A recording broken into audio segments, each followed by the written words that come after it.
전도 2016 그리스도의 일꾼이 되자. 아멘. 여러분들 이제 여행이나 이렇게 구경들을 가시면 이렇게 자연을 보면서 창조주 하나님께서 어떻게 이렇게 아름답고 멋지게 지으셨을까라고 감탄하신 적 있습니까? 그렇죠? 근데 이 자연이 너무 재미난 게 각 나라마다 자연의 멋이 좀 다르다는 거예요. 또 미국은 좀 커서 그 각 스테이시 갖고 있는 그 모습이 좀 달라요. 뉴저지하고 뉴욕만 해도 풀 색깔이 좀 달라요. 여러분 아십니까? 그 모습이 다르고 그것이 조금씩 달라요. 한국의 자연이든 미국의 자연이든 또 사막 지역이든 거기 안엔 다 하나님께서 뭔가 담아놓으신 창조의 아름다움이 있다는 것, 그리고 그것들이 그 함께 어우러지면서 고유한 아름다움을 만들고 있고, 그것을 바라볼 때 우리는 어떻게 해요? 감탄한다라는 거예요. 맞습니까? 근데 이런 그 아름다움은요, 이렇게 가까이서 보는 것이 아니라 이렇게 멀리 볼 때, 멀리 보면 더 멋있다라는 거예요. 맞습니까? 가까이 보면 뭐 그렇게 아름답지 않을 때가 많아요.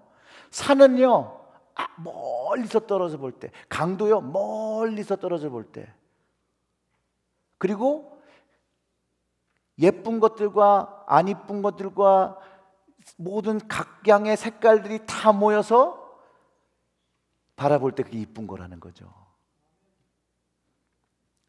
그렇기 때문에 아무리 아름다운 산도, 우리가 막 기가 막히다 코가 막히다 하는 그 산도 직접 그 가까이 가서 딱 보면요, 쓰레기도 많고 지저분한 것도 많고요, 더러운 것도 많고 이상한 것도 되게 많아요. 근데 한 발짝 물러나서 보면 아름답다라는 거예요. 그렇기 때문에 아름다움이라는 것은 어우러지는 그 큰 픽처를 바라볼 때 더욱더 아름답게 보인다는 사실입니다. 이게 진리예요. 왜 이 말씀을 드리냐면, 우리는 분명히 하나님께서 창조하신 그분의 아름다운 창조라는 것이에요. 맞습니까? 그런데 사람의 눈으로 너무 가까이 보면 좀 모른다는 거예요. 멀리 떨어져서 보면 예쁠 수 있는데, 어우러져서 예쁘는 건데 너무 가까이 보니까 하나 뭔가를 보게 되니까 그게 안 이쁘다고 느끼게 된다는 것이에요.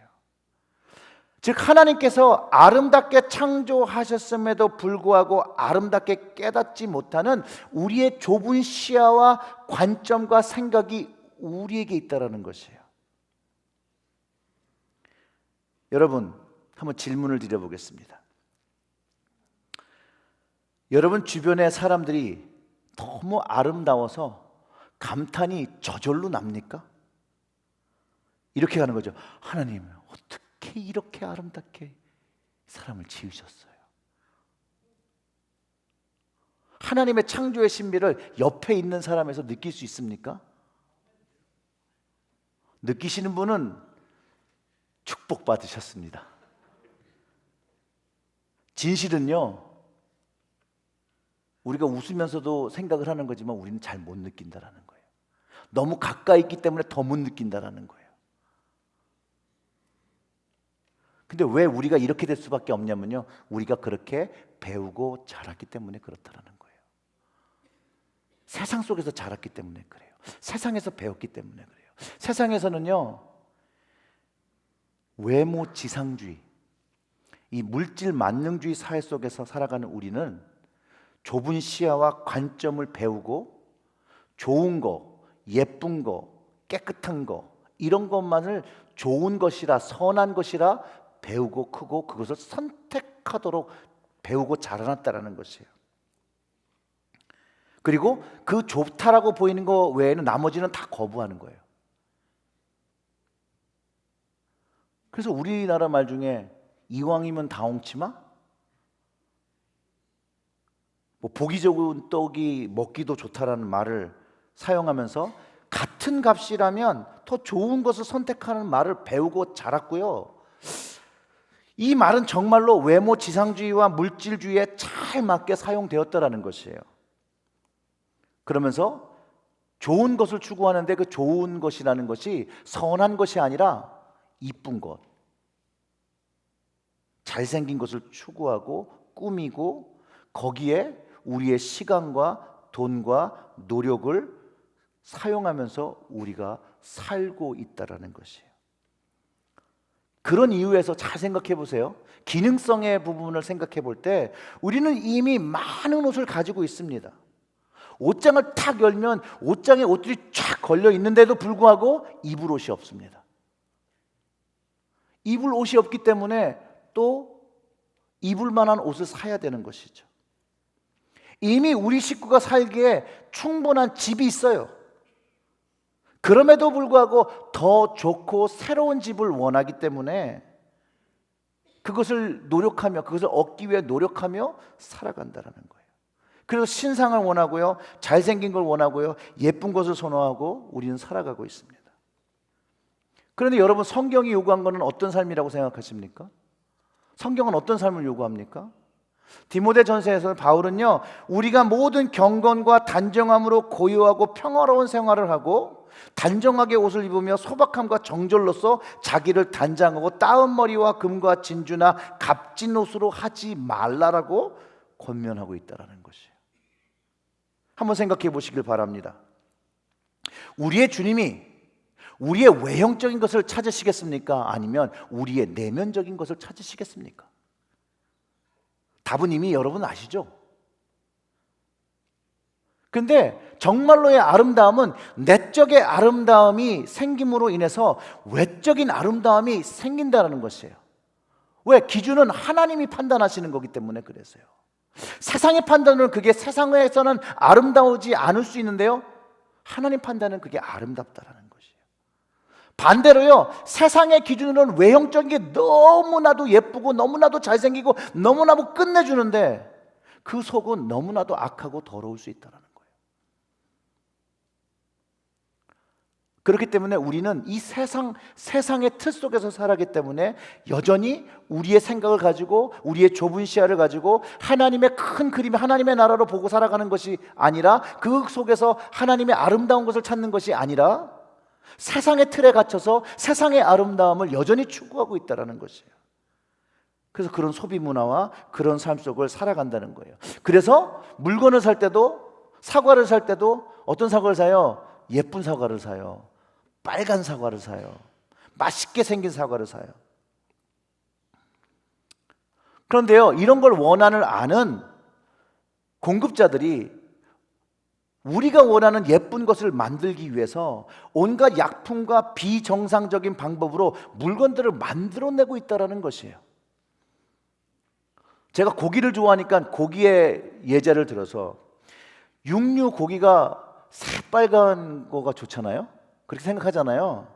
그런데 우리가 이렇게 새빨간 선홍색 빛깔이 드는 고기를 좋아하다 보니까 이거를 일산화탄소를 씌우고 질소를 씌우고 이산화탄소를 씌워서 선홍빛 색깔을 만들었는데 또 이게 인체에 유해하니 무해하니 그런 논란을 가졌을 때도 있었습니다.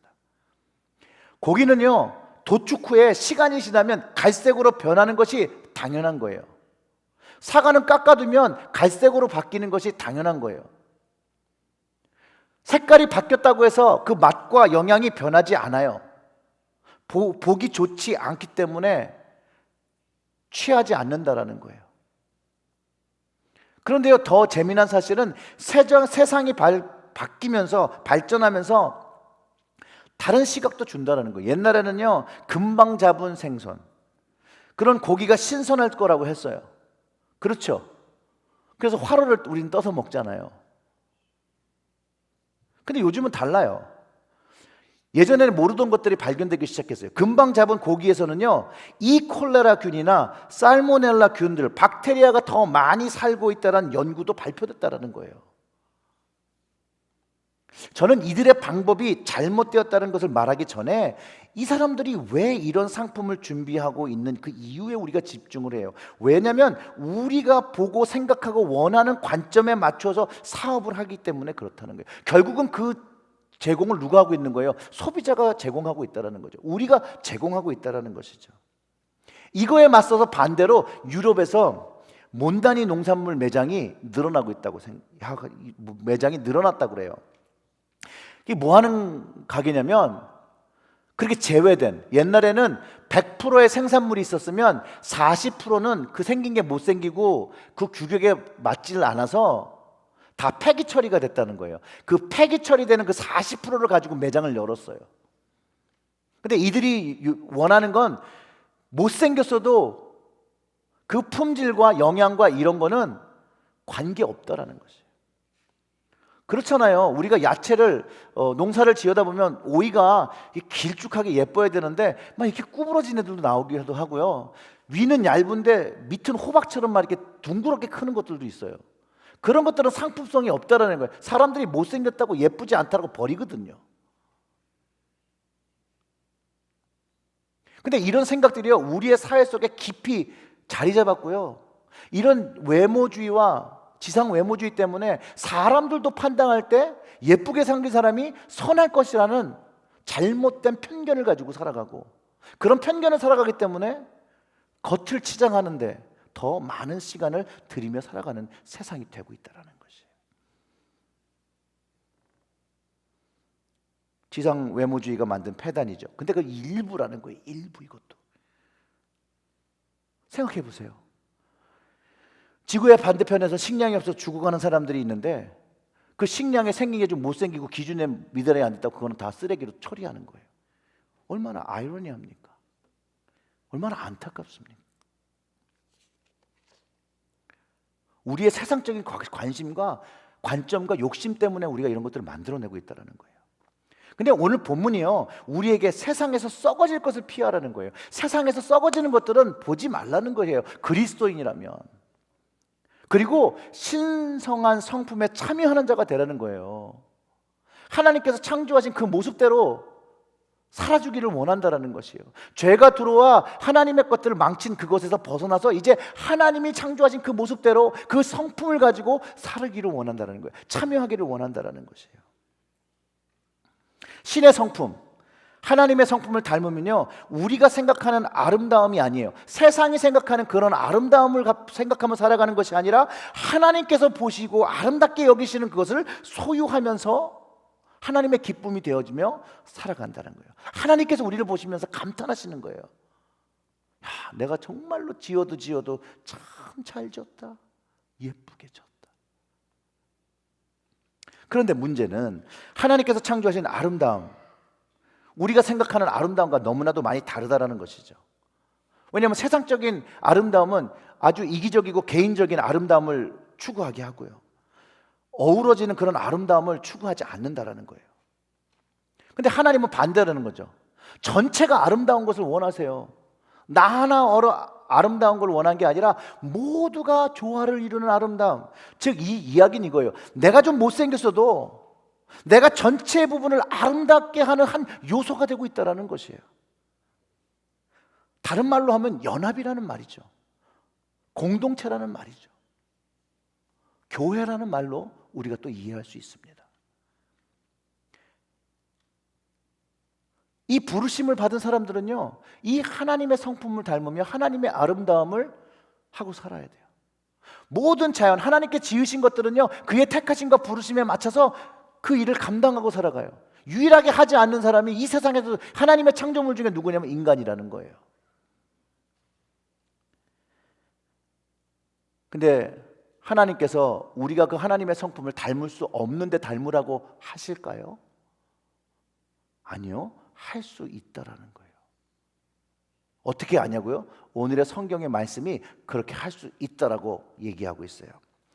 자, 보세요. 이 하나님의 아름다움과 그 성품을 하나님의 신기한 능력으로 생명과 경건에 속한 모든 것, 그 모든 것을 이미 우리에게 주셨다라는 것이에요. 그 주신 것을 깨달으래요. 그래서 우리를 부르신 이를 알게 되었을 때, 그가 나에게 어떻게 창조하시고 어떻게 하신 그것을 알게 되었을 때 우리가 하나님의 성품을 닮아가게 된다는 것이에요. 그리고 그 모든 일을 행하신 그 근원 되신 분이 하나님이기 때문에 하나님의 그 선하신 그 의도와 그것에 영광을 돌리며 살아갈 수 있다는 것이에요. 그럴 때만이 우리가 정말로 하나님의 은혜에 진짜 감사할 수 있는 조건을 가지고 살아가게 된다는 것이에요. 하나님의 은혜를 진실로 깨달으면 그 가치를 이해하기 시작하는데, 그리고 그 하나님의 거룩한 자녀로서의 그 정체성, 아이덴티티를 알기 때문에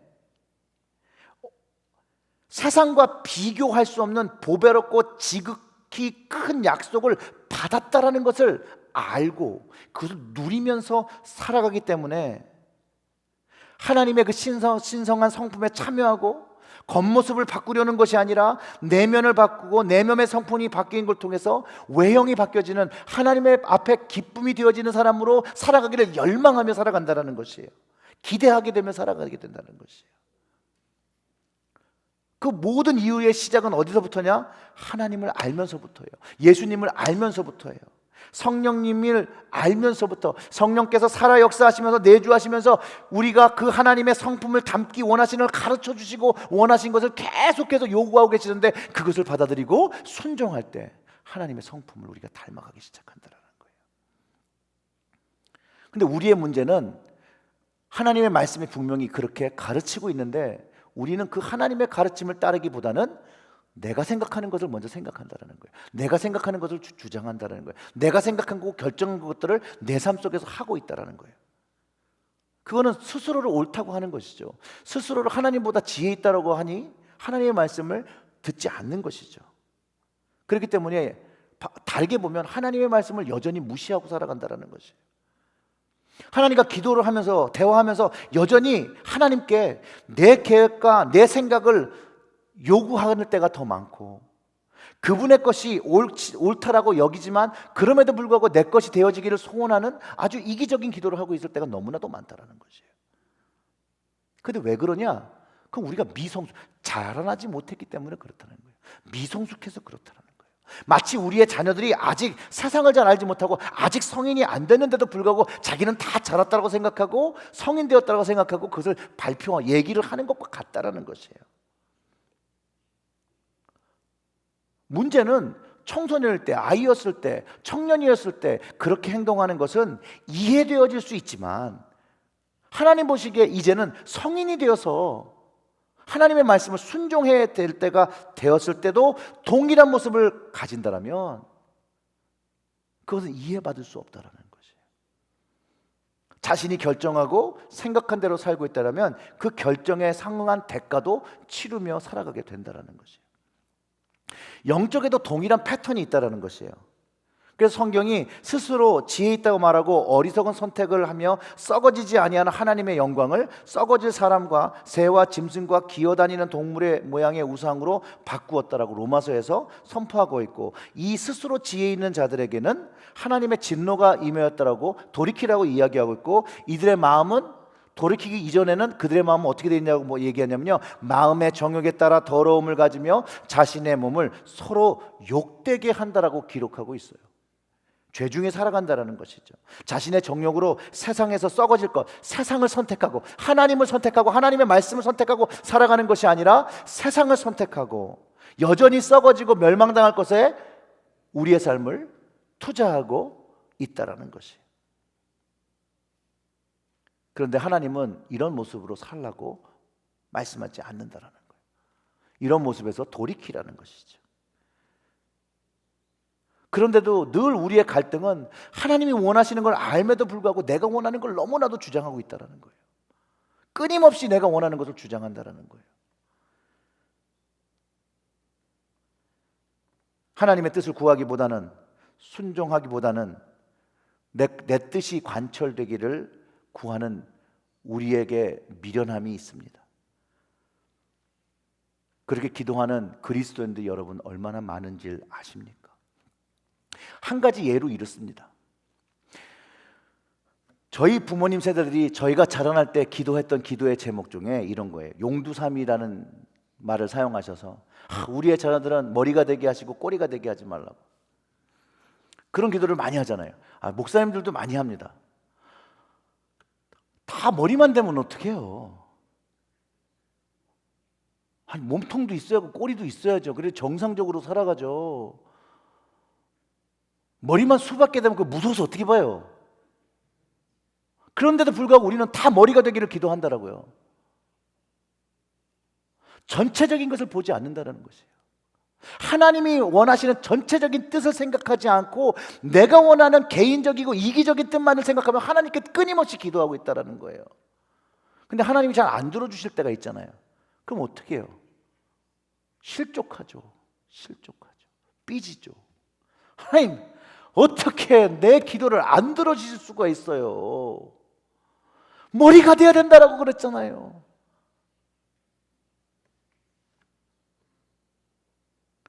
진실은 하나님을 정말로 만나야 돼요.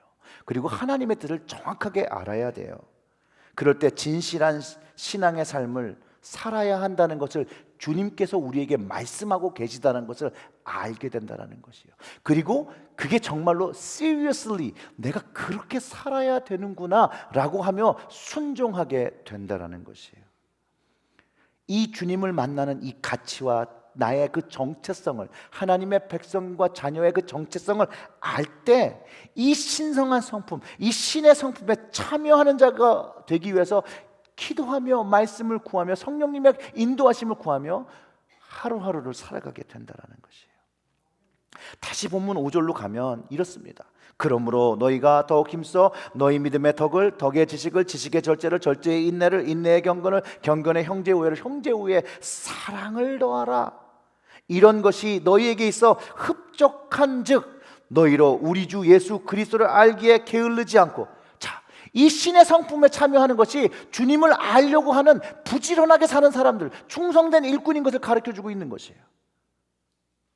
만약에 이 신의 성품에 참여하는 이런 노력이 없다면 열매 없는 자라고, 열매 없는 자가 되지 않게 하려니와.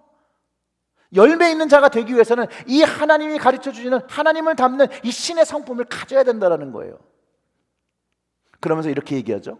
아주 확실하게 그 결론을 내립니다. 이런 것이 없는 자는 맹인이라. 멀리 있는 것을 보지 못하며 하나님의 뜻이 멀게 보서 하나님의 아름다운 모든 사람들이 함께 꾸려야 할 그것들을 보지 못하기 때문에 가까이 있는 것을 보니 보지 못한다는 것이, 너무 가까워서 보지 못한다는 거예요. 여러분 이렇게 한번 해보세요. 아무것도 안 보여요. 우리가 우리의 시선을 너무 가까이 하나님의 뜻에 갖다 대면 아무것도 찾을 수가 없어요. 하나님의 신의 성품을 참여하며 그것을 내 안에 내 삶에 받아들이며 성장하며 나아갈 때 하나님의 뜻을 크게 보게 된다는 것이. 그리고 이 맹인, 그 옛 죄가 깨끗하게 된 것을 잊었느니라 이렇게 얘기하는데, 이 뜻은 무슨 말이냐면요, 하나님이 주셨던 그 은혜를 잊어버리는 거예요.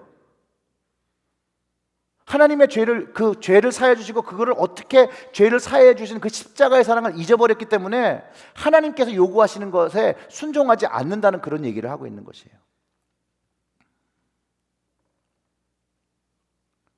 즉 예수 그리스도의 보혈에 씻김을 받은 사람은 반드시 열매가 있어야 된다는 것이에요. 영적인 눈을 떠야 되는 것이에요. 그래서 하나님의 큰 뜻을 보아야 한다는 것이에요. 성경에서는 이런 열매들을 뭐라고 얘기하고 있습니까? 어떤 열매를 맺으라고 성경이 가르쳐 주시나요? 사랑과 희락과 화평과 오래 참과 자비와 양성과 충성과 온유와 절제의 열매를 맺어야 된다고 갈라디아서 얘기하고 있고, 또 에베소서는 빛의 열매라는 것이 있어요. 모든 착함과 의로움과 진실함의 열매를 가져야 된다고 하고 있습니다. 이런 모든 믿음의 열매를, 이런 열매들을, 성령의 열매를 믿기 위해서는 믿음을 가지고 있어요. 그래서 오늘 첫 번째 그것이 믿음이에요. 언약을 얻고 신성한 성품으로 살면서 열매를 맺어야 되는 기초 신앙, 처음 믿음. 그 믿음이 뭐냐면 하나님께서 나를 구원하시고 나를 살리시고 나에게 십자가의 보혈의 능력을 주셔서 그 모든 것을 이기고 살아갈 수 있는 힘을 주셨다. 하나님의 자녀가 되었다라는 특권을 가진 그 믿음으로부터 시작되는 거예요. 하나님을 그냥 알고 있는 것, 생각하는 그런 믿음이 아니에요. 하나님을 만난, 아는 것과 만난 것의 차이는 굉장하다라는 것이에요. 그 만난 믿음을 갖고 있을 때, 그리고 이 믿음에 뭘 세워요? 덕은 영어로 goodness라고 했어요. 그러니까 선함이에요. 선한 것. 우리 믿음에 선함을 더하는 것이에요. 그래야 우리의 믿음이 빛을 내는 거예요. 빛의 역할을 하는 거예요. 소금의 역할을 할 수 있는 거예요. 그런데 이 믿음과 선함, 그 다음에 와야 될 게 뭐냐면 지식이에요. 지식. 왜냐하면 이 지식은 우리가 살아가는 거에서 모든 것이 선하지 않거든요. 분별을 해야 되거든요. 그렇기 때문에 하나님의 말씀을 이 세상 속에서 하나님의 말씀된 것들만 찾아낼 수 있는 지식을 가져야 되고요. 이 지식도 많이 가졌다고 좋은 게 아니에요. 절제해야 된다는 거예요. 믿음과 선함과 지식이 절제돼야 되는 거예요. 네 번째로 절제하며, 이 절제도 어떻게 해요? 오래 참으면서 하는 거예요. 오래. 그러니까 인내가 필수라는 거예요. 인내가. 그래서 인내가 되는 거예요. 그리고 그 인내 위에 경건을 더해줘야 되는데, 이 경건은 야고보에서 말하는 경건이 저는 가장 여기에 적합하다고 생각합니다. 야고보에서 경건은 이렇게 얘기한대요. 하나님 아버지께서 정결하고 더러움이 없는 경건이라고 말하는 그 야고보서의 말은 뭐라고 얘기하냐면, 곧 고아와 과부, 여기서는요 고아와 과부가 남편이 없고 아버지가 없는 것을 말하는 것이 아니라, 아버지가 없으므로 남편이 없으므로 경제적인 능력을 상실해서 생존하기 어려운 사람을 찝어서 얘기하는 거예요. 부자 과부나 부자 상속자를 얘기하는 건 아니라는 거예요. 그들이 환난 중에 있을 때 돌봐야 한다라는 것이에요. 그것이 경건이고, 예수님이 그랬잖아요. 내 이웃을 내 몸과 같이 사랑하라 라고 돌보라는 말씀을 하셨습니다. 그 다음에 하신 말씀이, 그 경건이 자기 자신을 세상으로부터 지키고 물들이지 않는 것이라고 경건이라고 야고보에서 얘기하고 있거든요. 이 경건의 모습을 인내 위에서 가져야 되는 것이에요. 그리고 이 경건에 다른 사람만, 환난에 있는 사람만 도우는 것이 아니라 자기 가족을 돌보라는 거예요. 형제와 사랑을 나누며 살아가라는 것이에요. 자기의 가족을 사랑하면서 살아가라는 것이에요. 남은 돌보는데 자기의 가족을 돌보지 않는 것은 하나님의 성품을 닮은 것이 아니라고 말하는 것이죠. 어떤 가정은요, 가족일지라도 그 관계가 힘들 수 있어요. 어려울 수 있어요. 우리가 그냥 스스로 판단해서 왜 그렇게 살지? 그러는 게 아니에요. 각자만의 이유가 있어요. 그런데 그리스도인들은 그럼에도 불구하고, 모든 이유에도 불구하고 그리스도인들은 하나님의 언약과 하나님의 사랑과 하나님의 능력, 생명의 능력을 얻었기 때문에 그 형제를 사랑하고 그 가족을 사랑하는 힘과 능력을 이미 주님으로부터 받았기 때문에 그 가정을 돌봐야 한다는 것이에요. 그리고 이것을 하기 위해서 충성된 자녀가 그리스도를 알아가는 것, 이것을 바로 부지런한 자라고 이야기하는 것이에요. 주님의 말씀에 충성된 자녀라고, 열매를 맺는 것이라고 말하고 있는 것이에요. 주님을 알고 주님을 만나니, 주님과 이야기하니 주님을 닮아서 얘기하지 않겠습니까? 여러분 주위에 친한 사람들이 있잖아요. 늘 같이 말하고 같이 얘기하고 같이 모든 걸 하잖아요. 그러면 어느 순간에 이 둘이 말하는 패턴과 그런 것들이 비슷해요. 닮아가요. 근데 우리가 주님과 그런 생활을 한다면 어찌 주님을 닮지 아니할 수 있겠습니까? 성경에 이런 얘기를 합니다. 고린도서 15장 48절에 49절, 무릇 흙에 속한 자는 저 흙에 속한 자들과 같고 무릇 하늘에 속한 자는 저 하늘에 속한 자들과 같으니 우리가 흙에 속한 형상을 입은 것 같이 또한 하늘에 속한 형상을 입으리라. 우리는 분명히 흙에 속했던 육체도 가졌어요. 그런데 예수님을 만나면서부터 우리는 새로운 생명, 새로운 능력을 얻어서 하늘에 속한 형상을, 워낙 하나님께서 창조해 만들어졌던 그것이 회복된다라는 거예요. 주님을 만남으로 되어진다라는 것이죠. 우리는 이 말씀을 믿어야 되는 것이에요. 이 말씀을 경험해야 되는 것이에요. 이전에는 썩어질 육신, 썩어질 사망의 육신을 가지고 있었으나 예수 그리스도의 보혈의 능력을 경험함으로, 그 믿음을 가짐으로 이제는 부활의 몸을 가졌다는 것이에요. 영생의 몸을 가졌다는 거예요. 생명의 몸을 가졌다는 것이에요. 그러면 그 하나님의 형상, 그 형상이 갖고 있는 그것을 닮으려 살아간다는 것이죠. 그리고 그리스도께서 다시 오시는 그날, 그 영광의 몸으로, 이 신의 성품을 가진 그 몸으로 하늘에 속한 형상의 모습으로 그 나라에 들어감을 선포하고 있습니다. 신의 성품이 없다라는 그 의미는 흙에 속했으니 흙으로 돌아가는 것입니다. 거기에는 하나님의 언약이 없습니다. 오직 예수 그리스도를 인해서 하늘의 것을 소유한 사람들만이 하나님의 나라, 그 나라를 오늘 그 본문에 뭐라고 했죠? 넉넉히 받는다라고 얘기하고 있다는 것이에요.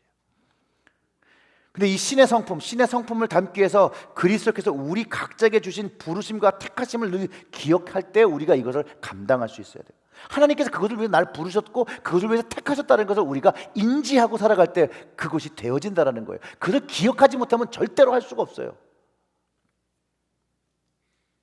이 주님의 부르심과 택하심 안에서 신앙의 열매를 맺어갈 때 실족하지 않는 것이에요. 왜? 주님의 택하심과 그것을 알기 때문에 하나님께서 어떤 기도의 응답을 하지 않으셨을지라도 그래, 하나님께서 다른 뜻으로 다른 계획을 세우셨기 때문에 나의 기도를 들어주시지 않았구나. 그럼 막힘이 있으면 거기서 하나님께서 여시는 길을 찾는 거예요. 그리고 그 찾은 길을 걸어 들어가는 것이 순종의 길이라는 것이죠. 사랑하는 성도 여러분, 이 신의 성품을 갖고 참여하는 게 불가능한 일입니까? 할 수 없는 일입니까? 어려운 일이긴 해요. 하지만 불가능한 일이 아니라는 것이에요. 불가능한 일이 아닌 것을 어떻게 아냐? 예수님이 육신을 입고 오셔서 이 땅에서 이것을 다 하셨다라는 거예요. 다 하셨어요. 먼저 하셨어요. 왜? 우리가 그거를 보지 않으면 불가능하다고 그럴 걸 아시기 때문에 주님께서 친히 육신을 입고 오셔서 이 땅에서 그걸 육신을 입고 주님이 하셨다라는 것이에요. 바로 십자가입니다. 바로 그것이 부활이었습니다. 주님이 그리스도의 영원한 나라, 부활의 생명으로 들어가는 그 나라를 우리에게 보여주시고 가르쳐 주셨다라는 것이에요.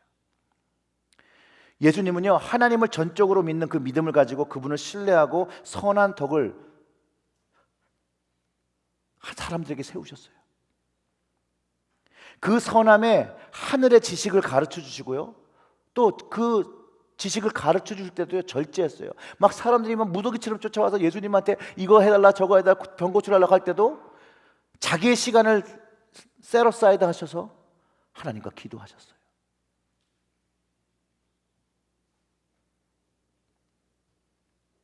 그리고 또 늘 환영받는 곳만 다니신 것이 아니에요.